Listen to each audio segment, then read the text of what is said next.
Sword of Coming Episode 2. In the previous episode, Chen Ping'an rose before dawn, beginning another humble day in his quiet, remote town. As he jogged past familiar alleys and landmarks, memories of his difficult past and the collapse of the imperial kilns surfaced once again. But this seemingly ordinary morning took an unexpected turn when he reached the makeshift eastern gate. There, he found a group of unfamiliar outsiders, men, women, and children, all dressed in fine, warm clothing and observing the town with cold, unreadable expressions. One young man nearly pushed open the gate, only to retreat at the last moment, while a pair of sharp-tongued children openly mocked Chen Ping'an. Even the elderly man leading them radiated a quiet pressure that made Chen Ping'an instinctively step back. At the end of the previous episode, the disheveled gatekeeper finally let the strangers through after collecting his secret fees and tossed Chen Ping'an a small bundle of letters, along with only half the coins he was owed. What will happen next? Stay tuned. And the story continues. The town wasn't very large, home to fewer than 700 clans, and Chen Ping'an knew the majority of the impoverished clans in the town. As for the wealthy clans, they were far above the reach of a poor hillbilly like him. In fact, Chen Ping'an had never set foot in the wide, spacious alleys where these affluent families lived, streets paved with large bluestone slabs that had been polished to a mirror-like shine from centuries of use. Walking on them for the first time, he felt a mixture of awe and unease, as if his simple straw sandals were somehow out of place on such fine ground.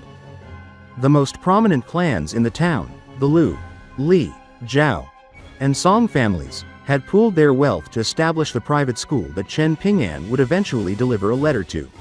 Each of these clans also owned 2 or 3 large dragon kilns outside the town, a sign of both wealth and influence. Coincidentally, 9 out of the 10 letters Chen Ping'an had been assigned to deliver were addressed to members of these prominent families. This wasn't surprising, as only those from privileged backgrounds would have the courage and resources to travel far and send letters back home. The 10th letter, however, was meant for the teacher at the private school. Chen Ping'an first made his way to the Liu clan. The Liu manor was enormous, with a pair of stone lions guarding the entrance, each as tall as a grown man, their mouths holding perfectly sculpted stone balls. According to Song Jixin, these lions could ward off malicious and evil entities, though Chen Ping'an had no idea what those might be. Standing there, he felt increasingly uneasy, a sense of inferiority pressing down on him as he ascended the steps. Using the bronze lion head knockers, he announced his arrival. A young man quickly appeared, took the letter from him without a word, and vanished back inside, closing the ornate doors behind him. Delivering the remaining letters was equally varied. On Peach Leaf Alley, a lesser-known clan greeted him with warmth. An elderly man, small in stature and kind in expression, received the letter and invited Chen Ping'an in for a drink of water. Chen Ping'an politely declined with a bashful smile and hurried on his way. The old man, after tucking the letter into his sleeve, gazed thoughtfully at the peach trees lining the street. Moments later, a small, vibrantly colored oriole landed on one of the branches, chirping softly. The scene brought a faint smile to the old man's face before he retreated into his courtyard. As Chen Ping'an made his way toward the private school, he passed a fortune-teller's stall.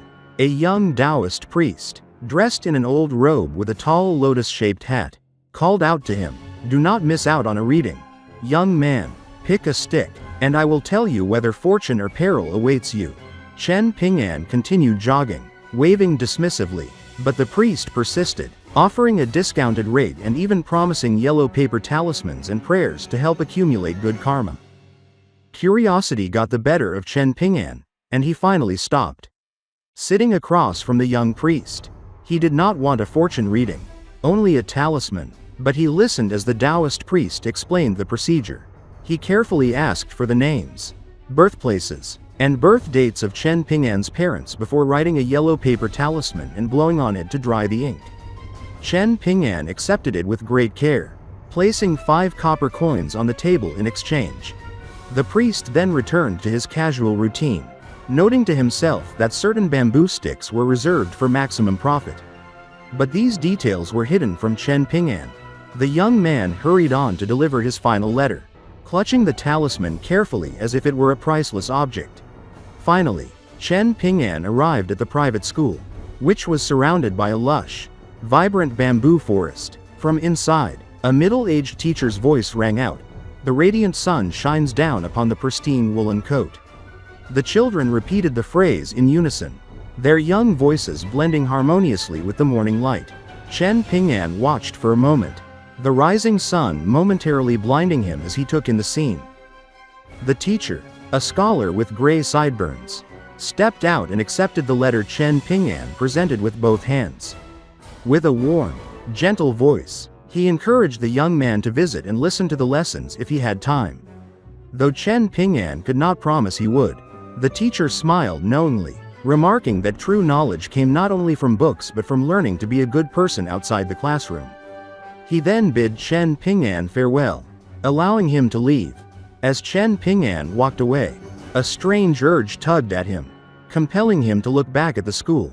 Even from a distance, the teacher remained at the entrance, basking in the sunlight. From afar, he resembled a deity, serene and composed, radiating a quiet warmth that lingered in Chen Ping'an's mind. After a while, he was struck by the urge to turn back for some reason. Even though he was already very far away from the school, the teacher was still standing at the entrance, basking under the sunlight, resembling a deity from afar. If he hadn't gone to Fortune Deer Street in Peach Leaf Alley, perhaps Chen Ping'an would have never realized just how dark and confined Clay Vase Alley was. However, not only was he not disheartened by his own living condition, he felt a sense of reassurance. He smiled as he extended both hands outward, feeling the narrow earthen walls press gently against his fingertips. Just a few years ago, he could only reach these walls with the tips of his fingers. But now, he could touch both sides with ease, and the progress gave him a small sense of pride. Upon returning home, Chen Ping'an was surprised to find the courtyard gate wide open. Panic flared in his chest for a moment, and he hurried inside, fearing a thief might have broken in. Instead, he found a tall, broad young man sitting casually against the locked door, yawning as if bored out of his mind. At the sight of Chen Ping'an, the young man leapt to his feet, grabbed Chen Ping'an's arm, and dragged him toward the door while whispering urgently, "Open the door, I have something important to tell you." Chen Ping'an was too small to resist, so he allowed himself to be pulled along. The young man, Liu Xianyang, was 2 years older and stronger than him. Once the door opened, Liu Xianyang swiftly climbed onto Chen Ping'an's plank bed and pressed his ear against the wall, listening intently to the neighbors. Chen Ping'an, curious, asked what he was doing, but Liu Xianyang ignored him. 7 or 8 minutes passed before he finally relaxed. A mixture of relief and frustration etched across his face. It was then that Liu Xianyang noticed Chen Ping'an doing something unusual. Chen Ping'an was squatted in the doorway, leaning forward as he burned a piece of yellow paper with a nearly spent candle. The ashes fell outside the doorway, and Chen Ping'an appeared to be chanting quietly, though Liu Xianyang could not make out the words. Liu Xianyang had always been Old Man Yao's best disciple, while Chen Ping'an had never truly been accepted due to his limited aptitude.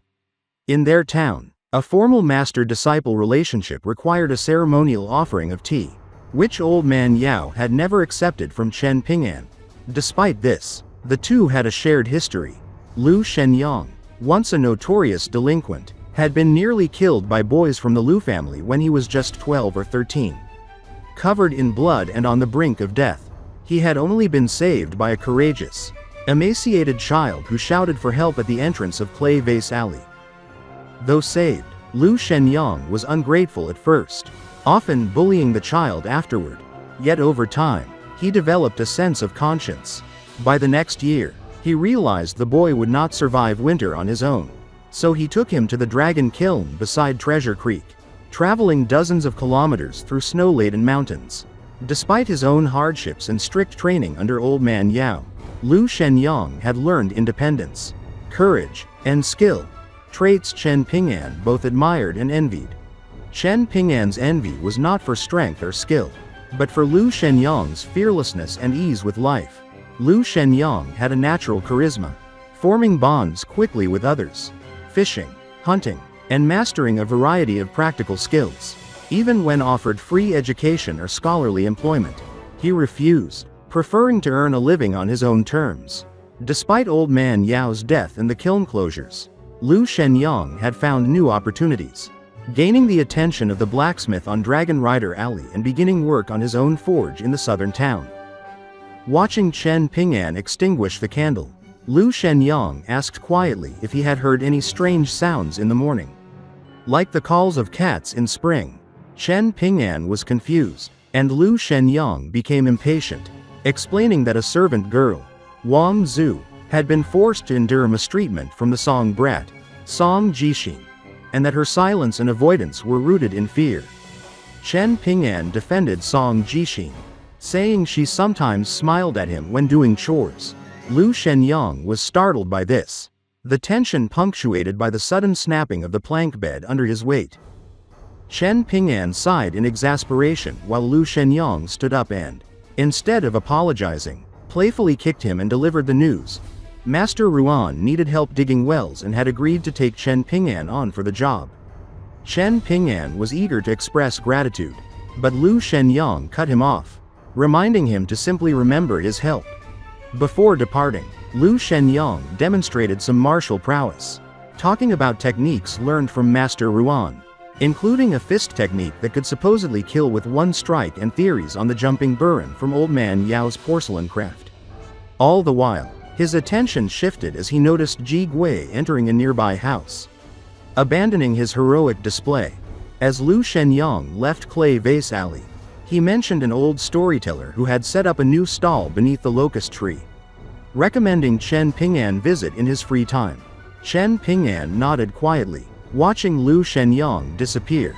Meanwhile, Song Jixin and Ji Gui appeared near Chen Ping'an's home, calling him to play. Chen Ping'an declined, opting to remain in the alley, watching as Song Jixin offered Ji Gui a jar of peach blossom powder. He reflected on the repetitive cycle of life in Clay Vase Alley, thinking of the earth as both sustenance and eventual reclamation. Despite the hardships, he smiled at the comfort of solid bluestone beneath his feet instead of mud. Later, Liu Xianyang passed the young daoist priest's fortune-telling stall, where the priest attempted to call him over with a warning of disaster. Amused, Liu Xianyang threatened the priest, who fled in fear. The young man tipped over the bamboo tube of sticks in mock defiance, laughing at the priest from afar. Only after Liu Xianyang left did the daoist priest cautiously return, murmuring to himself about the difficulty of earning a living in these changing times. At that moment, an oriole swooped down, pecking at a small copper coin left on the table. The bird's sharp, intelligent gaze met the daoist priest's before it darted away. The priest watched as it disappeared, then turned his attention to a distant archway with a plaque that read, "Unmatched Aura." He mused quietly, "What a pity." He then added, "If I could take this outside to sell it, surely it would fetch at least 800 to 1,000 taels of silver." In this episode, we saw Chen Ping'an navigating both the wealthier streets of Fortune Deer Street and Peach Leaf Alley, delivering letters to prominent clans, and experiencing firsthand the stark contrast between his humble life and the luxurious world of the town's elite. Along the way, he encountered a young daoist priest, receiving a yellow paper talisman that symbolized hope and protection, showing Chen Ping'an's cautious but earnest desire for guidance and better fortune. We also followed him back to Clay Vase Alley, where his friendship with Liu Xianyang was highlighted. Liu Xianyang, fearless and resourceful, shared news that would change Chen Ping'an's immediate future, offering him an opportunity to work with Master Ruan. Through these events, we saw Chen Ping'an's growth, the small joys and struggles of his everyday life, and the bonds that shape him, from quiet reflections in his alley to the lively interactions with neighbors and friends. What happens next? Stay tuned for the next episode of Sword of Coming. If you enjoyed this episode or found it interesting, don't forget to like the video and subscribe to the channel to get notified about the latest episodes following Chen Ping'an's journey. Thank you for watching, and we look forward to seeing you in the next video.